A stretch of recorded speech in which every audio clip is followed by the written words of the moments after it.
Welcome to I Know It Sounds Crazy, but It's True podcast. I'm the host, BBJ, and this is Fallen Angel. And Brisha. Let's get into the segment called Situational Antidote, where we pick a subject and tell our story about it. Oh, let's see what we're going to talk about today, guys. All right. All right. Funny wedding moments. Incidents that happen at a wedding. I'll go first. So the funniest wedding moment I ever experienced, I know it sounds crazy, but it's legit true. So my aunt had fell at the wedding, and I got a crazy cousin who she not all the way there sometimes. So out of nowhere, she looks at my cousin's baby mothers and was like, "Don't nobody laugh at my aunt."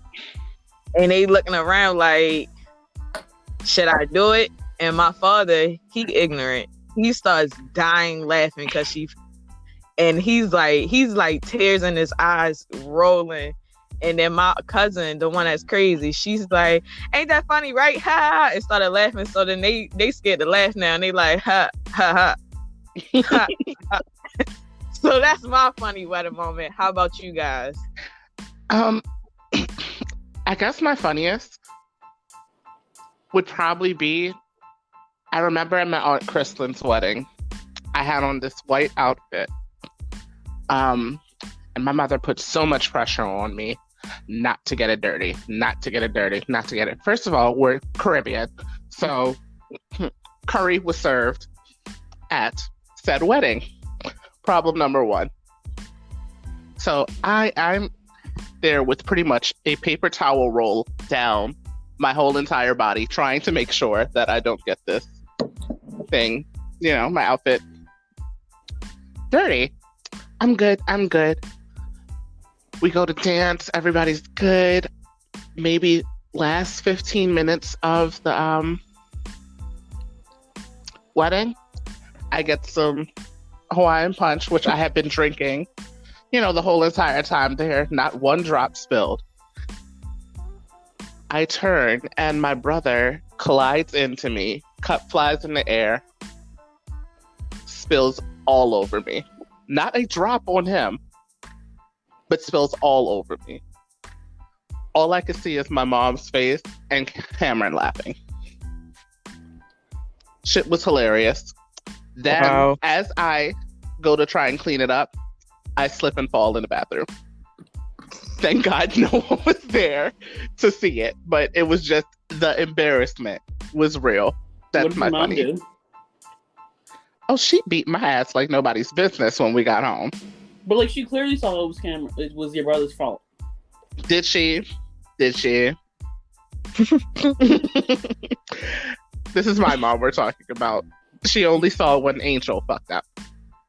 And what about you? I'm going to be honest, I've been in 3 weddings my whole life. I've been to 3 weddings in my whole life. I really don't have a funny story. Boring. Girl, bye.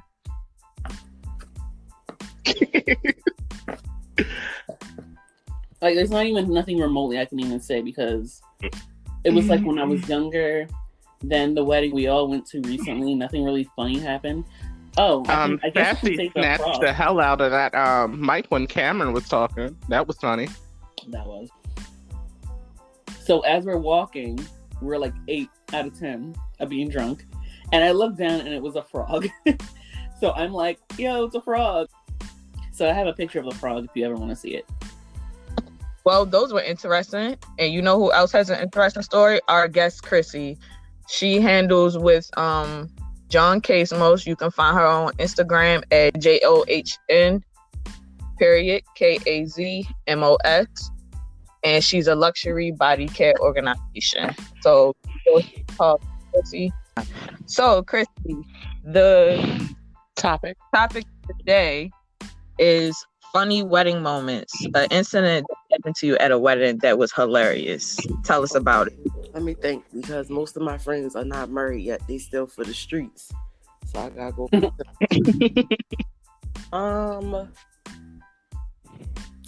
Okay, all right. So my godmother was getting married. I was like 8 years old, all of 8 years old. and she was getting married to my godfather. He was a Marine at the time. And we lived in Baltimore, and the wedding was here in Virginia at Quantico. I'm a little girl. My mom is driving. We had to go to church first. I was so mad. By the time we had missed the whole wedding. So it was time for the reception, and everybody was dancing and everything like that.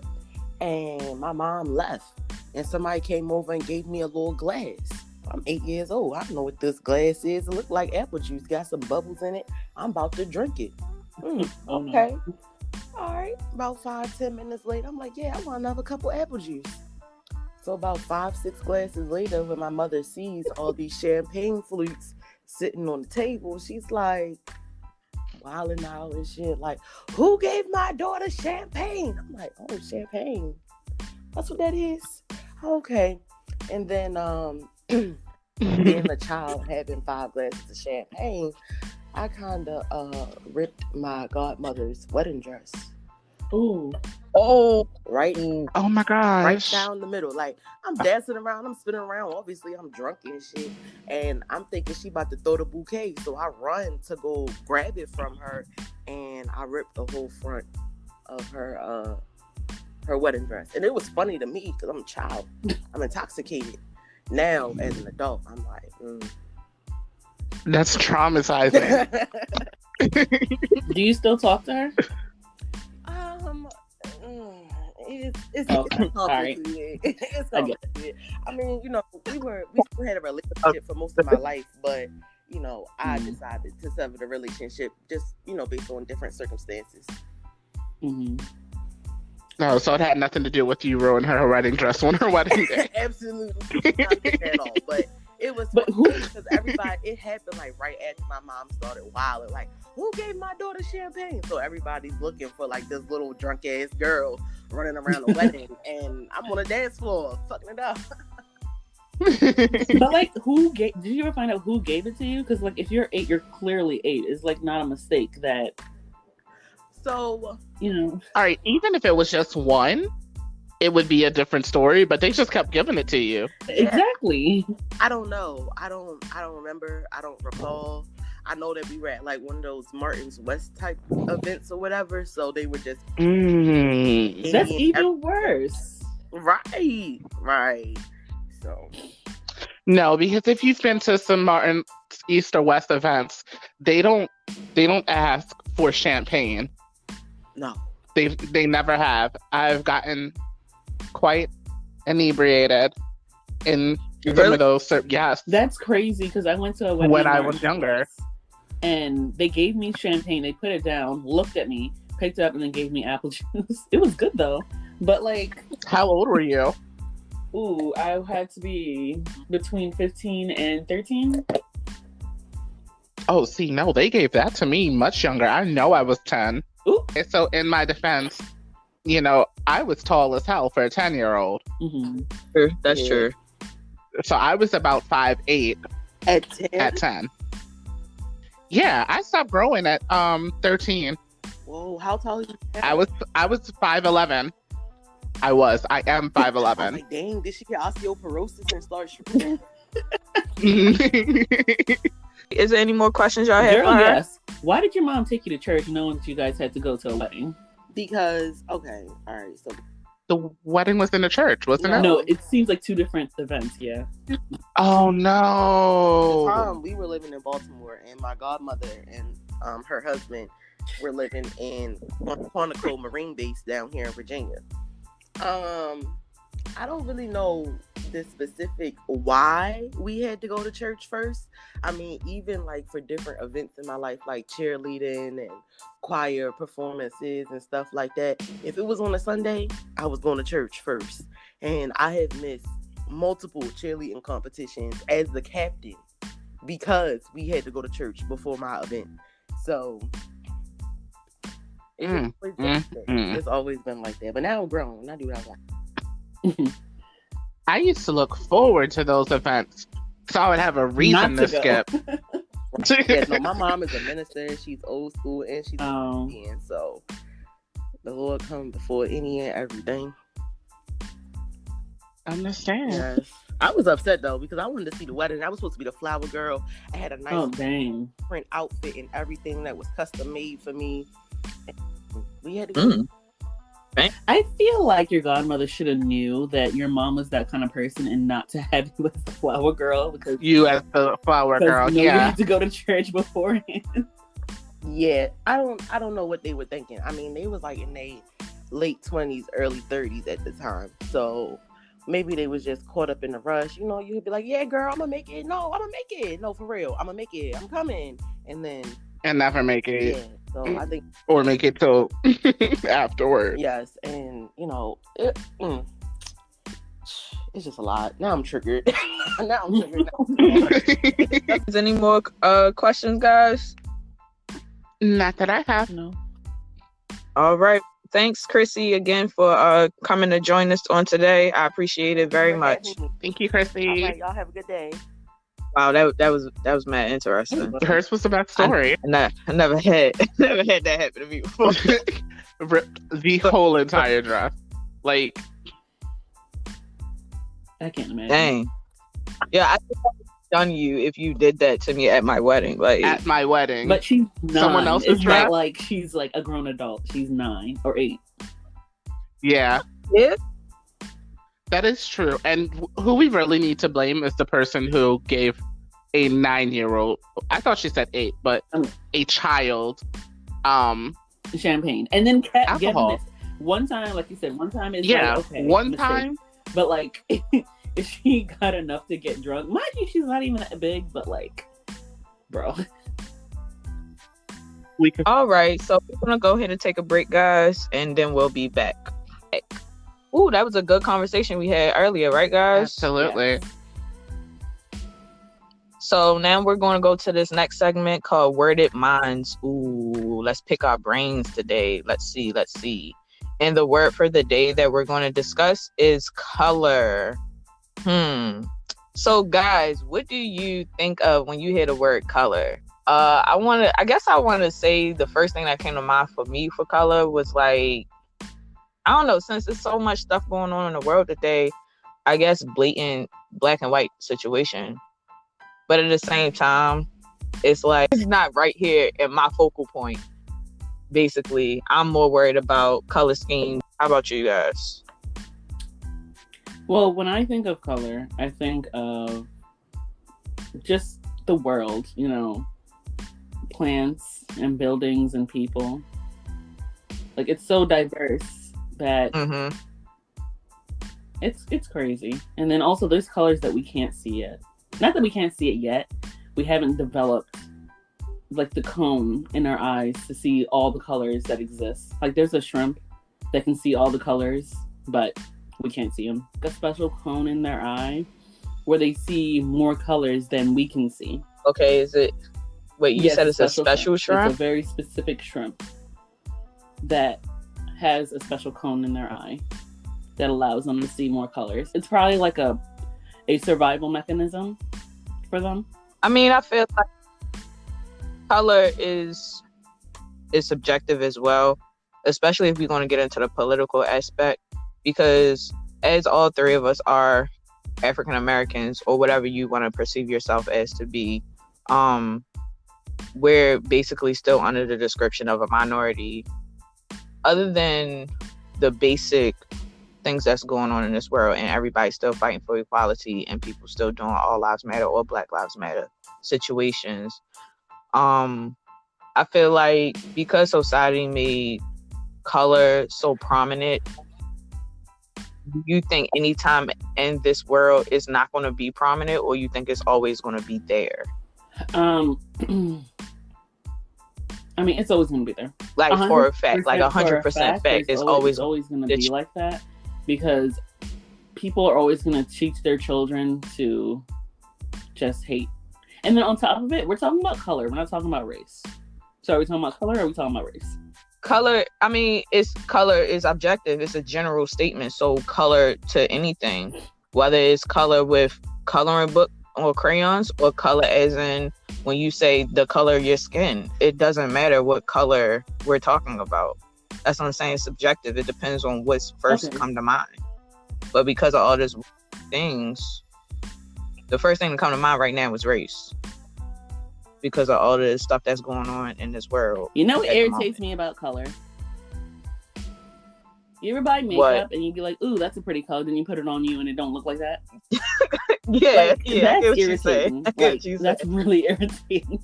So you're just like, okay, I just spent all this money on this color, on this like eyeshadow, and I put it on. It ain't even the color that it's supposed to be. Same thing with lipstick colors. Like, it looks so nice, and then you like, okay, you look at your skin color, and you look at the like the lipstick you want to get, and you're like, okay, this should look cool, like as a duo, and then you put it on, and it looks a mess. Right. I mean, but makeup is hard anyway. To try to match your But like yeah, that's because actual the color skin has content so is many hard. complexities to it. You have your undertones, your regular skin tone, above tones. There's some shades that you know, just from even your cheekbone to your chin has, you know, varying shades. It's hard. It's going to be super hard to match that, especially people of color. So, Angel, color Angel, how about this? Tell us your definition of color. Since we started rambling on and on, me and Brisha. Color What's your can definition of vary. color at the moment? Color is how you perceive. That's pretty much I'm going to go with as my definition. Okay. Because like, even as far as skin tones, whereas I consider myself like a reddish tone, like always been lighter skin. I have several siblings, all of which are different colors. The way they view color to everybody is so different. Whereas I would be like, okay, this person is brown skin, this person is light skin. To one of my brothers, everybody pretty much who's lighter than him is considered light skin. So in color as an aspect of skin, Okay. it's completely diverse. And then even when you're like looking at a color palette, like, because everybody's eyes aren't the same and they're not the same strength, whereas someone like, I can tell the difference between salmon, you know, the color salmon, there's pink, there's orchid, of those same ranges, where to somebody else it could just look all of those are the same shade of pink. Under Not like necessarily. people who's Not colorblind. necessarily, because it's not colorblind. It wouldn't be like, you know, they see red and it's like, oh well, that's green. That is colorblind. The eye strength is just not there. The attention to detail might not be there. Like, you ever go into a beauty salon and, you know, you're looking at the shades of a nail salon, and there's like 15 shades of berry, and you go and ask, you know, your boyfriend or your homeboy to, you know, pick a shade, and he just, you know, swiddle his finger and point, because all of them shades to him are the exact same color. Mm. Like, so color just varies. It's pronounced, it's acute.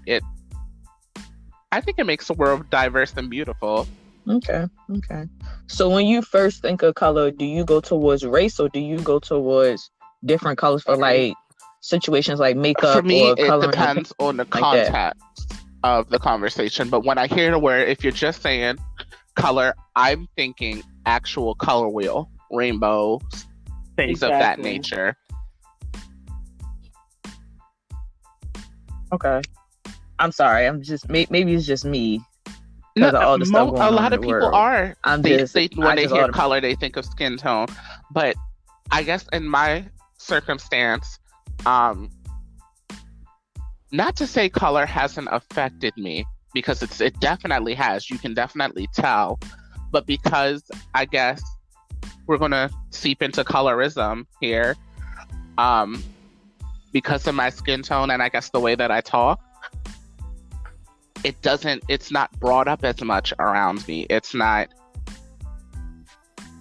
you know, whereas people who aren't Caucasian people who see color, they don't see, I don't know how to explain this. They don't see the threat in my skin that they do in other people's. I don't know if that is because of the fact that I'm lighter skin or whatever. So I work in a predominantly white environment. The spas that I've worked in are pretty much all white people. Right. So, like, yeah, I get what you're saying. It's not as big when I think of, and again, it's also the industry that I work in. I work in a spa, so like colors are beauty and, you know, things of that nature. So I don't directly think of skin color unless we're talking about, you know, pigmentation as far as makeup or things of that nature. And that's just because of the world that I'm in. Trust and believe I understand the dynamics of color and race relations and things of that nature, because sometimes I do think to myself, would I have been hired if I were, you know, darker? Would I have been hired if I didn't speak as well spoken as I am? Things of that nature.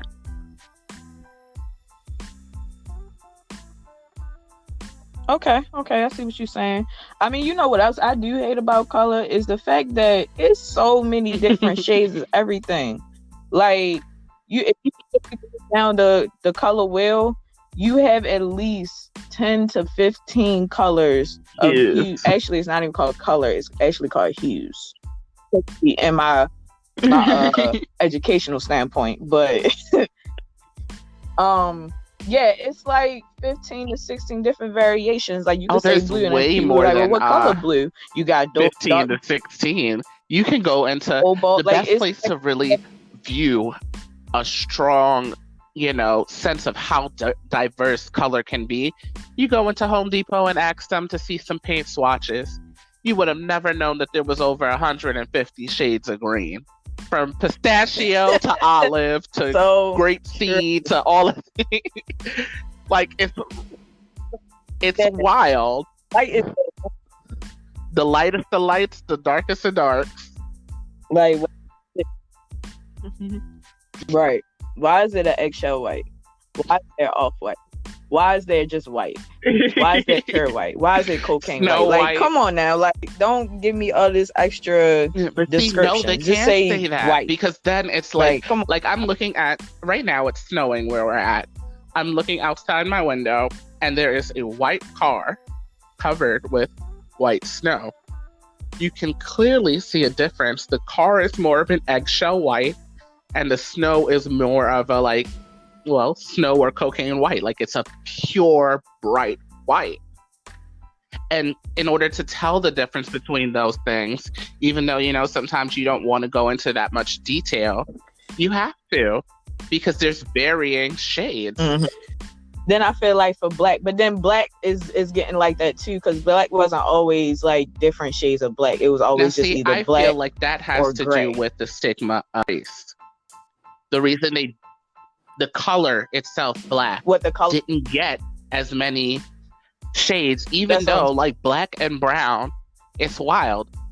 There can only be so many shades of white before it turns into another color. So as far as, you know, the look of white has the least amount of variance. It has the least amount of hues compared to every other color. It should do then you can see the decrease in value of color from black to gray to white, and that's the purest form, because technically black and white aren't really colors. Yep, we just as colors. So it's just like astonished me that now they're trying to create more shades for the actual color black. And instead of just keeping it as just black. But that's the same thing with gray, like charcoal gray, regular gray. Biology class, you can actually see how in biology class the colors that we perceive aren't what we supposed to actually see. We just perceive it because of common Yeah, common light and stuff like that. Because I didn't know actually in grass, when you look at grass, we see green, but it's really like variations and vibrations of blue and yellow. And I was like, what? That's crazy. And then when you actually look at something, you can actually see what they're talking about, because our eyesight is just focused on one thing, so we can't really see the variations that's vibing together. But me and my coworker was talking about creating a saying about color, because it's just astonishing at how many avenues you can go off of just the word color, period. Like, whether or not it's the vernacular of the English or the British English, like, there's so many different things that you can go with it. And we were all even the way it's spelled. And work, like, what is color? It varies. That is definitely as diverse like, as the word color. It can mean so many things. Like, if you want to be basic, what are we looking at basic, here? Fancy. And then color actually helps with accents as well, because some people rely on color just to like accent their facial features and all that stuff like that, especially when it comes to makeup. So with makeup, do you find it difficult as well to find your shade, or do you find it easy? What happens is, so I guess because like I have all 3 shades, really, really pronounced red pigment undertones, yellow above tones, and like a tannish brown, like medium tones. So it becomes hard to find out which one should be highlighted where. On your face? Why is it 4 different colors on your face? Are you just talking about like all year round? The winter time, or you talking about all year round? Get darker during the summer. Like, I pretty much stay the same shade. I might get like a shade darker, but I don't get like there are people who get like serious tans. I don't. That's more so to do with the fact that I don't leave the house. Like, It's not that I don't leave the house, but like when I'm going to the house, crazy. Like it's from there to work to, whatever. Why? I definitely wish that was the case for me. I'd be like 6 different colors during the summertime. True. Depending on when and where I go out. Like, I will go out together and I'll be out all day. When I was in Mexico, I was out in that sun from sun up to sundown, and I didn't change colors. I got sunburned. Sure. Oh, you definitely. That was awful. Like, you was putting glue on your skin and it's peeling off. It was terrible. Like, it was so nasty. But it was like it was painful. I didn't go out. I was like, I'm not going out looking like a peeling mummy. Like, that's not in its skin. No, I'm good. I called off of work. I'm not. No one needs to see me like this. Okay. Right. Like, no, this isn't possible. I mean, I guess that's the benefit of like sun tanning so easily, because I tan very easily. Like, I can put one toe outside of the door and boom, it's like already have a tan line. Like, bruh, no, it takes me a while. For 10 minutes to get back to my regular color. It takes a while to come back in the wintertime. It takes forever, and by the time winter is over and I'm back to my regular color, I'm tanned again. So it's like, the point. Well, see, then to me, that's why I don't like tanning. Is your winter color your regular color? Because you stay more darker during the year than you do.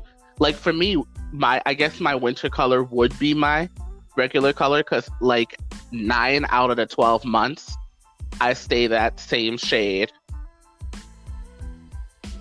So like June, July, August would be like the time that I might get a pinch dark. I mean, I guess it's just, I don't know.